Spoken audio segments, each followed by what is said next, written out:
Hey yo, what's up everybody? This your boy Algebra. We didn't get as far as we needed to during class today, so I do want to take an opportunity right now to fill in a little bit of the gaps that you're going to experience in your homework. I do want you to complete the entire assignment.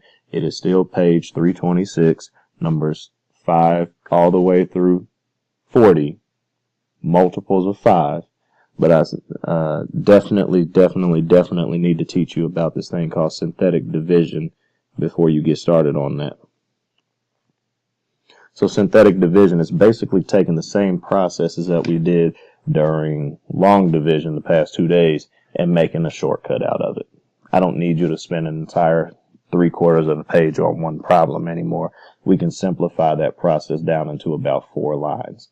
So I'm going to go ahead and show you a full-on long division problem real quick. Then I'm going to pause the screen, rewrite the entire problem, and then do it using synthetic division. After that, we'll walk through a couple examples using synthetic division. Total time for this video should be about 10 minutes. Alright, so what I'm looking at right now is a long division problem, and this long division problem is talking about the divisor over here of x plus 1. Hopefully you guys understand that if we're talking about a divisor of x plus 1, we're really trying to check and see, is this an x-intercept or not? If I tried to make a graph out of this, would -1, 0 be one of the critical points I need to use? Okay. So what we talked about during class earlier this week, we just want to match up the x with the x cubed to start. I'm going to use an x squared right here. That's going to make x cubed and then x squared. Minus here, distribute that all the way throughout the problem. So it's going to be 3x squared minus 1x squared for the next step. 2x squared, bring down the 5. So for the next step, again, all I need to do is match the first term in this with the x. So I'm going to multiply it times 2x. And so if I do that, multiplying it times 2x, I do it not only to the x, but also to the 1. Remembering to distribute the minus sign from the beginning, my final step for this one is going to say 3x, bring down the 3. So for this step, I need to just match the first term plus 3. So then I go ahead and distribute that, add it together, turns into 0. No remainder this time, that's a good thing. So now when I talk about synthetic division, this is the same exact problem, just going to be using a shortcut. Big step right now is that we understand in synthetic division, I'm going to be getting rid of all the x's, only dealing with the number part. I don't need the rest of it anymore. For that, I have a 1, 3, 5, and 3. Notice these are the same coefficients that you would have had if you look back here. So now you're like, all right, well, I get that part. I see where those numbers came from. But I also want to talk about a -1. This -1 goes in a box. It is my critical value. That is the number that I'm testing to see, is this an x-intercept or not? That's what division really does. It's going to tell us, could I use this term, not to create a factored form this time, but if I end up without a remainder, is it going to be something that shows me when -1 is the x, I get 0 for the y? We'll see. The process is going to be pretty straightforward. Bring it down.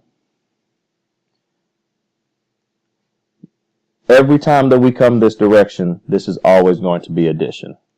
It is always going to be addition going down. When I go back up, it is going to be multiplication. Now you're like, all right, how did you end up with a -1 right here? Well, the process says I'm going to add the first coefficient straight down. The leading coefficient is always going to be a leading coefficient, period.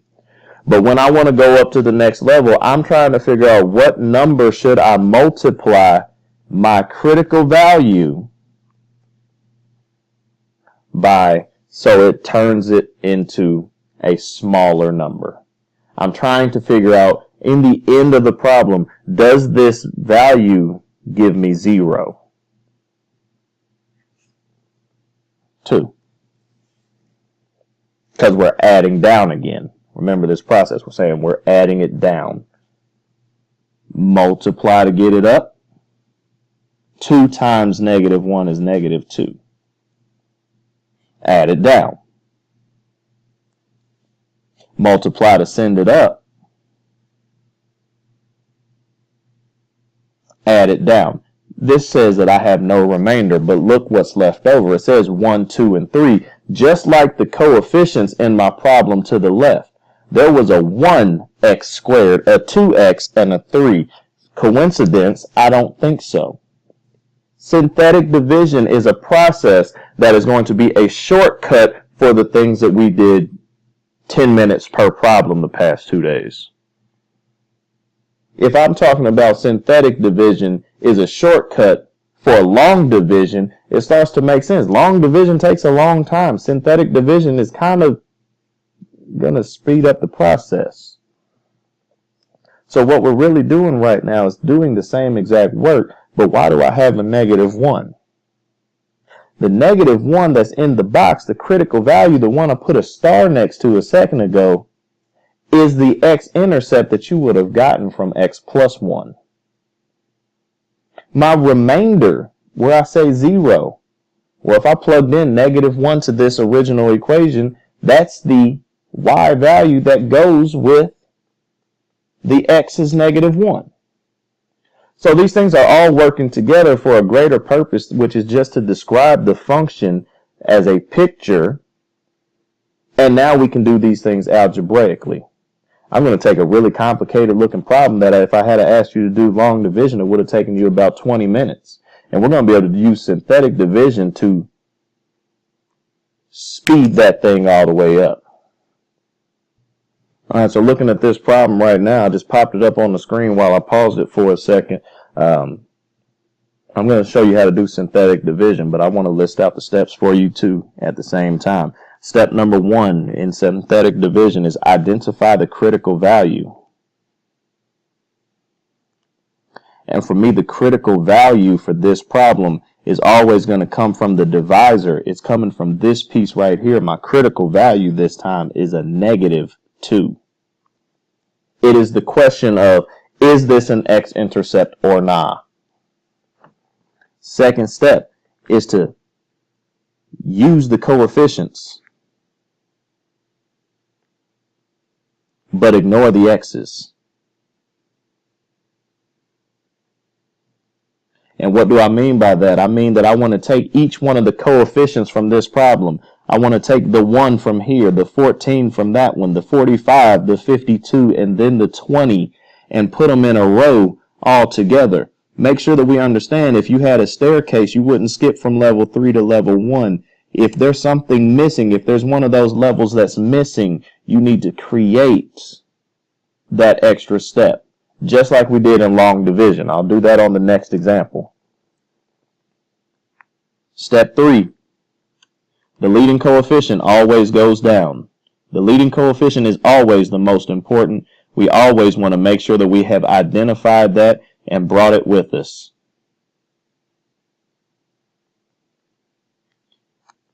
Meaning 1 stays 1. In order to get back up into the division problem, we are going to multiply our answer row times our critical value. So going up,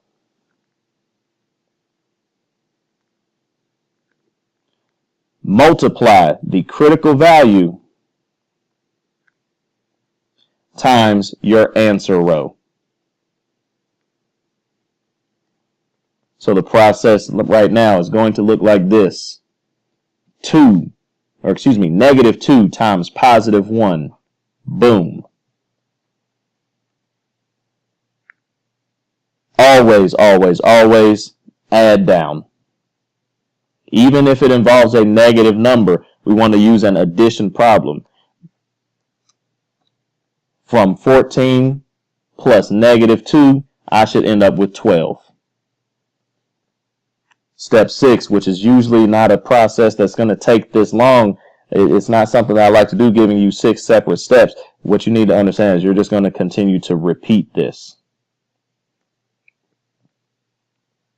So I go back up. Negative 2 times 12 is negative 24. Add it down. 21. Go back up. Negative 2 times 21. Negative 42. Add it down. You're going to get 10. 10 times negative 2 is negative 20. Add it down. The remainder is 0. That means that negative 2 is one of my critical values. It is one of the x-intercepts for my graph. The homework assignment that you had assigned during class, I need you to still complete the entire thing. But where it says, starting with number 15, that I want you to use synthetic division, I want you to try this shortcut. It says that you should identify the critical value, use the coefficient, but ignore the x. The leading coefficient comes straight down. And when you go back up into the problem, the critical times the answer row. Every single time, it's going to be the critical times the answer row, critical times the answer row, critical times the answer row, and you're adding straight down. You repeat it till you're all the way done. I'll see you guys tomorrow during class. This has been your boy, Algebra. Peace.